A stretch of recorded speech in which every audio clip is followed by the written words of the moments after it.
Olá, boa noite. Estamos iniciando o programa Câmara Entrevista Especial CMP. Esse programa é uma parceria entre o CMP, Centro Municipal dos Professores de Passo Fundo, e a TV Câmara, Canal 16. Na noite de hoje vamos falar sobre o assunto inclusão, especialmente a inclusão escolar. Um assunto polêmico, um assunto complexo, mas que certamente está presente no dia a dia do professor em geral e do professor municipal. E para falar sobre esse assunto, nós trouxemos hoje dois convidados muito especiais. Temos inicialmente a professora Adriana Pizzuti, professora municipal há 23 anos, graduada em História e especialização em Psicopedagogia, coordenadora do Núcleo de Educação Especial da SME e também professora da UPF. Professora Adriana, boa noite e seja bem-vinda ao nosso programa. Boa noite, muito obrigada. Temos também o professor Ronaldo Pires Canabarro, professor de História da Rede Municipal e coordenador do Grupo Plural Coletivo LGBT. Professor Ronaldo, seja bem-vindo ao nosso programa e muito boa noite. Obrigado, boa noite a todos.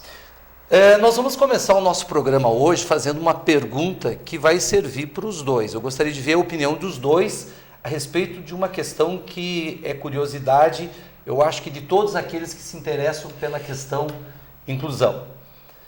Ronaldo, a escola é hoje realmente um espaço de acolhimento e respeito às diversidades? Olha, Eduardo, eu ainda vejo que a gente tem uma distância muito grande de considerar a escola realmente inclusiva. Eu acho que a gente está numa caminhada que ela já tem alguns anos, mas ela, na minha opinião, ela não pode ser considerada ainda inclusiva. Principalmente porque a gente tem N situações em que vai desde o despreparo de alguns professores, de alguns profissionais, até a própria escola muitas vezes não tem a estrutura adequada para todas as inclusões necessárias. Então eu acho que a gente ainda tem um caminho muito grande a trilhar. Acho que a gente não pode considerar que a escola é esse espaço hoje. Professora Adriana, concorda com o professor Ronaldo? O que a senhora acha com relação a essa questão em especial? Eu vejo que muito tem sido feito em relação à inclusão. A escola, ela está num processo de se tornar uma escola inclusiva. Por isso que muitos professores estão tendo a oportunidade, né, de realizar essa formação. Formação nos aspectos especificamente da educação especial, mas principalmente nessa formação pessoal, que ela tem que ser construída juntamente com essas questões teóricas da aprendizagem. A escola, ela precisa ser um espaço de inclusão. Até porque se a gente parte do pressuposto que nós somos todos diferentes, e se nós somos diferentes, todos devem ser incluídos, porque um é diferente do outro e, consequentemente, não tem lugar para os iguais. E eu acho que esse é o ponto de partida para a gente se pensar nesta inclusão, né? Que a diferença, ela é o dia a dia de uma sociedade. E, de um modo geral, Adriana, não só a escola, mas como é que você vê a questão da sociedade em si? Como é que a sociedade hoje está vendo a questão da inclusão? Está mais fácil para o aluno e para a pessoa incluída conviver na sociedade de um modo geral?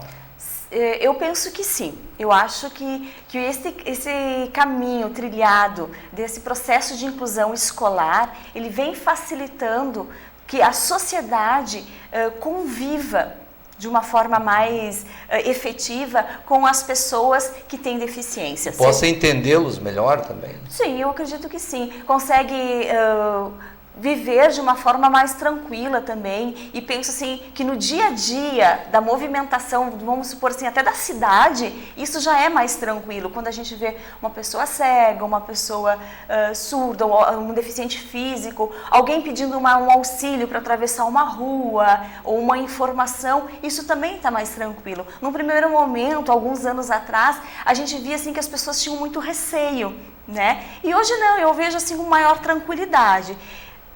E você acha que isso é fruto, inclusive, das políticas para as escolas de inclusão? Eu acredito que sim, porque a legislação, ela não é nova. Se a gente for pensar na legislação, ela parte lá de 1948, quando se tem desculpa, agora esqueci.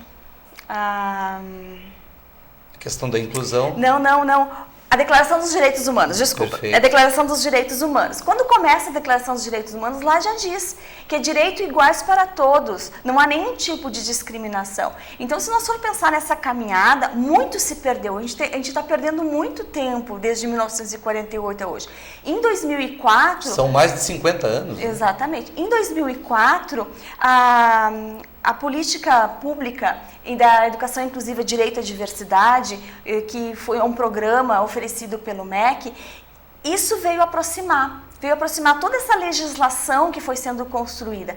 Claro que essa legislação ela teve influências externas, influências internacionais, né? Como o Jotim na Índia, Salamanca na Espanha, a Convenção de Guatemala, tudo isso que veio... foram encontros internacionais que deram diretrizes... Direitos às pessoas com deficiência, né? Direito à diversidade, na verdade. Eu acho que esse é a parte também disso, o direito à diversidade, que essa diversidade existe e ela tem que ser respeitada. E depois a gente vai conversar um pouquinho mais sobre os tipos de diversidade, Adriana, que a gente encontra hoje, não só na escola, mas na sociedade em geral.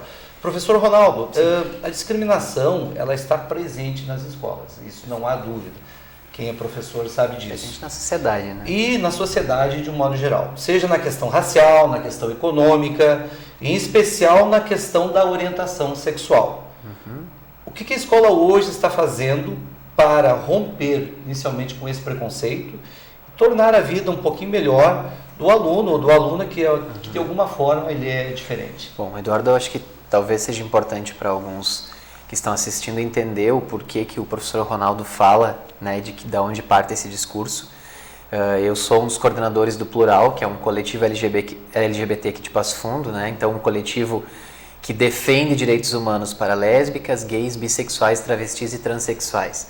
Então essa sopa de letrinhas aí que se dá para entender um pouco dessas identidades e dessas orientações sexuais que permeiam a sociedade, que sempre existiram, que não é, né, às vezes eu acho que você também utilizou, né, hoje a gente convive, não, a gente sempre conviveu, né, com o diferente, a forma é como estava, né, até bem pouco tempo atrás, surdos e cegos eram restritos ao seu espaço familiar, né, porque a escola não os aceitava como alunos regulares e por isso tinha uma escola separada, né? Então as pessoas não eram vistas e essa invisibilidade também fez parte e faz parte da discriminação, né?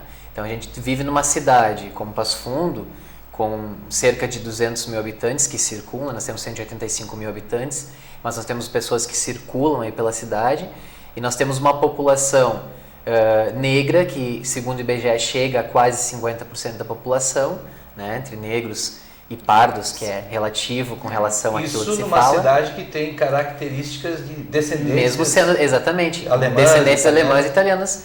E, no entanto, a gente observa no ensino superior um índice muito baixo, né, de negros. Então, eu acho que quando você fala em discriminação, ela está presente na escola, sim, ela está presente na escola porque a escola faz parte dessa sociedade. Então, não haveria como ser muito diferente. E quando se fala em discriminação com relação à orientação sexual e identidade de gênero, né, entendendo aí que o gênero é uma construção social e que lá em 1950 Simone de Beauvoir, que é uma das primeiras feministas, né, escreve ninguém nasce mulher, torna-se mulher, eu acho que essa é a perspectiva que a gente tem de pensar. O gênero é algo construído socialmente, o que é ser mulher, o que é ser homem hoje é algo que é diferente do que era alguns anos atrás. Então, essa construção do que é ser homem e do que é ser mulher, ela é uma identidade de gênero construída socialmente. E isso também perpassa por uma individualidade. Cada um, né, tem a sua construção de orientação sexual de forma muito individual e única e não está ligada a fatores ou somente biológicos, ou somente sociais, ou somente construcionais externos, né? Eu acho que é uma interação disso tudo.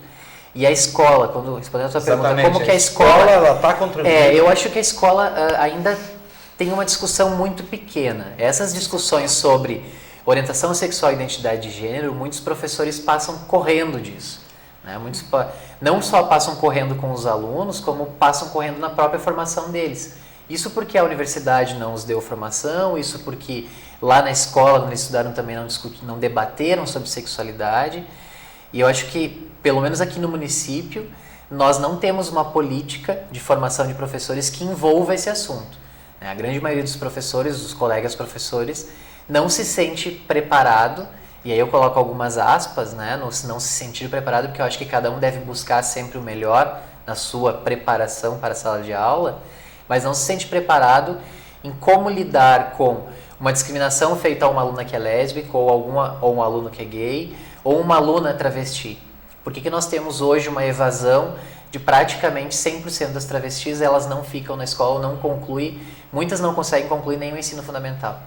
Porque a sua identidade de gênero, que é diferente do sexo biológico, ainda é excluída da sociedade, ainda é excluída da escola, né? E não é só porque os colegas a discriminam, é porque a escola não consegue lidar com essa discriminação, né? A escola não sabe o que fazer. Bom, não adianta eu repreender o meu aluno porque ele está xingando o coleguinha de viado.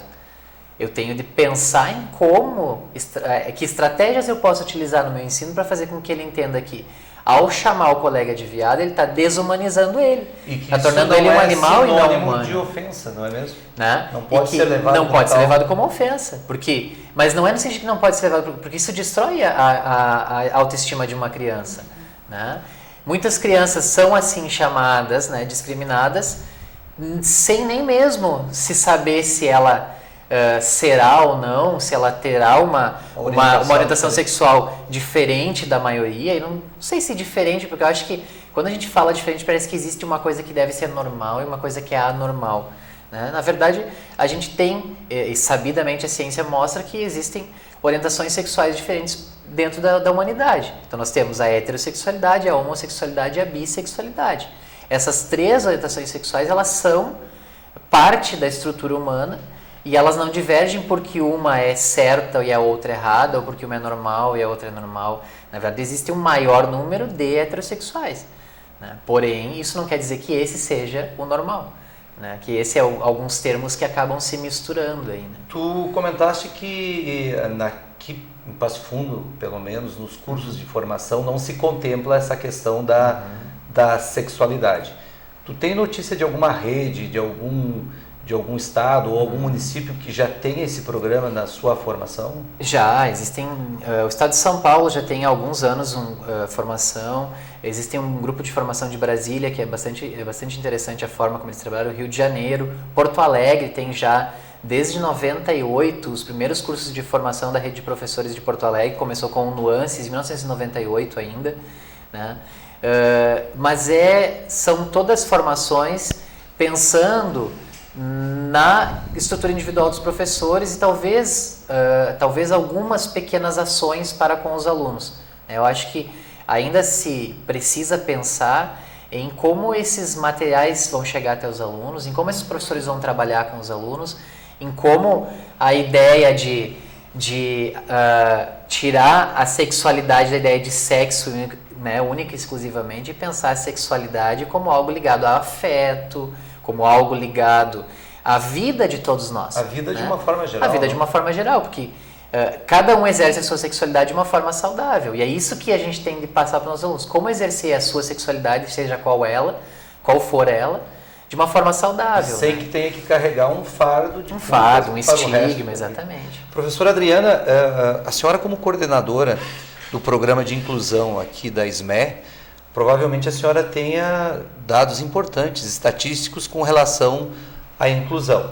Eu gostaria mais ou menos de saber dados como, por exemplo, o número de incluídos que nós temos hoje nas escolas, quais são os tipos de inclusão que mais acontecem nas escolas. Mais ou menos a senhora teria essas informações para passar ao nosso telespectador? Sim. Quando o programa foi instituído, o Programa de Educação Inclusiva, Direito à Diversidade, foi instituído em Passo Fundo, nós tínhamos nas nossas escolas municipais em torno de 5 ou 6 alunos incluídos com deficiência. Hoje, no ano de 2012, nós estamos com 416 alunos incluídos. Então, se você puxar isso graficamente, né, houve constantemente uma entrada de alunos nas redes, nas escolas regulares, porque no município nós não temos classes especiais, eles estão inseridos regularmente nas turmas das escolas. O tipo de inclusão. Quanto ao tipo de inclusão, assim, o maior número, vamos dizer assim, 90% dos alunos incluídos, eles são alunos com deficiência intelectual, né? Nós temos alunos com deficiência física, cegos, surdo, transtornos globais do desenvolvimento, como autismo, por exemplo, né? Mas o maior número realmente dos alunos incluídos é com a deficiência intelectual. Me parece que essa questão, talvez seja uma das maiores dificuldades, eu como professor percebo que é uma das grandes dificuldades de se lidar numa escola, porque quando você recebe um aluno cego, um aluno surdo, um aluno com uma deficiência muito aparente, o modo de tratar, nós já estamos tratando melhor essa questão. Mas o aluno com a dificuldade intelectual, ela é muito sutil, essa dificuldade. E nós demoramos um tempo para perceber que realmente aquele aluno não era um preguiçoso, não era um desleixado, apenas ele tinha essa deficiência. Sua limitação cognitiva. Pois é, mas Eduardo, olha só, se a gente for pensar no trabalho que está sendo realizado, inclusive com o SEMAI, em parceria com o SEMAI, que é o Centro Municipal de Atendimento ao Aluno, né? Nós percebemos que esse diagnóstico, essa percepção, se é um aluno da educação especial, se é um aluno que apresenta uma deficiência intelectual, se reduziu bastante, né? Então, quando o professor, o coordenador pedagógico percebe que este aluno está tendo uma dificuldade, além daquela dificuldade momentânea de aprendizagem, ele já é encaminhado para fazer essa avaliação. A partir do momento que no diagnóstico ou nessa avaliação, né, já se percebe essa dificuldade mais acentuada, levando a uma deficiência intelectual, nós já entramos com um trabalho junto à coordenação pedagógica desta escola e com a sala de recursos que esta escola possui, né, para que o professor da sala de recursos já vá fazendo as orientações aos professores dessa criança ou desse adolescente, que possa ver que maneira trabalhar, qual a melhor metodologia, que materiais eu posso utilizar para que essa criança tenha um aproveitamento cognitivo de aprendizagem na sala de aula. Professora, nós vamos conversar um pouquinho mais sobre essa questão do atendimento desse tipo de aluno. Existe algumas opiniões de que a maioria das escolas deveriam contar com psicólogos, mas depois a gente vai conversar. Okay. Antes de ir para o intervalo, eu quero rapidamente que o professor Ronaldo me diga o seguinte: os professores, professor Ronaldo, estão preparados para enfrentar essas questões da sexualidade na escola? Olha, eu gostaria de dizer que sim, assim como eu acho que a Adriana gostaria de dizer que todos os professores estão se sentindo tranquilos com relação à inclusão de alunos com deficiência em sala de aula. Mas eu ainda vejo que não, né? Eu vejo que isso, como eu disse no início, eu acho que a escola ainda tem um grande caminho a trilhar.